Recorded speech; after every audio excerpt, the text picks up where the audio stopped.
Let's talk about NIP. NIP stands for Nursing in Public. First, we need to talk about the history of breastfeeding in public in order to understand how we got to where we are today. Here's a graph that gives us a rough outline of thoughts and opinions on breastfeeding throughout the ages. The amount of time that breastfeeding was considered normal goes all the way back to Adam and Eve, and therefore can't even be fully represented on this graph. For centuries and centuries, breastfeeding wasn't a controversial subject or criticized like the way it is now. For example, there are countless medieval paintings depicting Mary breastfeeding Jesus, and the act of breastfeeding was considered sacred and praised. Check out this painting, known as the Lactation of St. Bernard. It is based on a vision where the Virgin Mary squirted breast milk onto St. Bernard, giving him wisdom and even possibly curing him of an eye infection. It wasn't until the turn of the 20th century that opinions on breastfeeding started to change.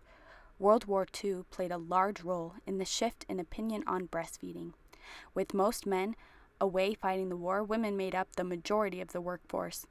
Many women worked in factories and other demanding jobs where they weren't given breaks and were unable to breastfeed their babies or pump their breast milk. And by then, wet nursing was long out of style.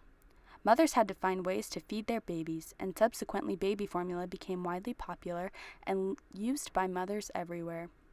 After the war, baby formula became the standard. During more than half of the 20th century, the domestic and public spheres were kept very separate. And with the availability of formula, it became uncommon and unnecessary for women to mix what was seen as a very domestic and private act of breastfeeding with the public sphere. Then, the 1970s came, and the popularity of breastfeeding began to rise. As many people began to change their views of society and how the world should be, the domestic and public spheres began to mix. Since the 70s, there has been a steady increase in the amount of women who initiate breastfeeding, but breastfeeding in public still remains a controversial topic that frequently makes headlines. Many mothers face harsh criticism for trying to fulfill the basic need of feeding their child. Because women's bodies have become objects that are used to sell cars and entertain fans at sports games, the act of a woman showing her body to fulfill the biological need of feeding her child has become oddly confusing for many.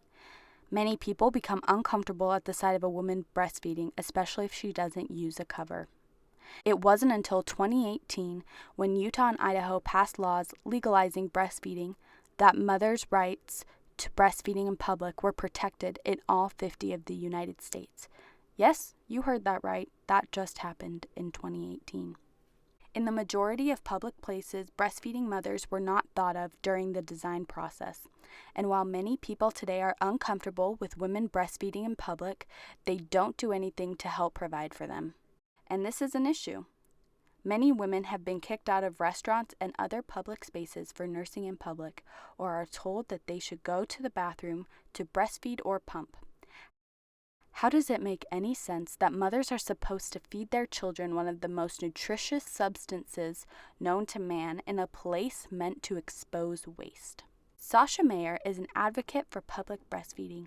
She saw the need for spaces for women to breastfeed and pump, and as a graphic designer, she knew she could do something about it. Sascha is the CEO and co-founder of Mamava, a company that is devoted to providing spaces for women to breastfeed in public. Mamava creates freestanding lactation suites that are able to be placed in public and work spaces. While the term breast is best is a well-known and popular belief, many women don't breastfeed or are unable to breastfeed due to many different reasons, one being their work situation. Many professional women face a motherhood penalty for becoming a mom. They aren't taken seriously, especially if they have to take breaks for breastfeeding, something their male coworkers don't have to do. For higher income professionals, breastfeeding their child is often a matter of choice, while lower income working moms who work in restaurants, warehouses, the military, and other places, breastfeeding is nearly impossible.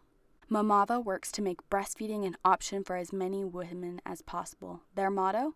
Nursing should be a right, not a privilege. Mamava has placed breastfeeding pods in train stations, airports, military bases, factories, workplaces, and hundreds of other locations throughout the country to work to make their goal a reality. Today, millennial moms are working hard to promote the normalization of breastfeeding on social media.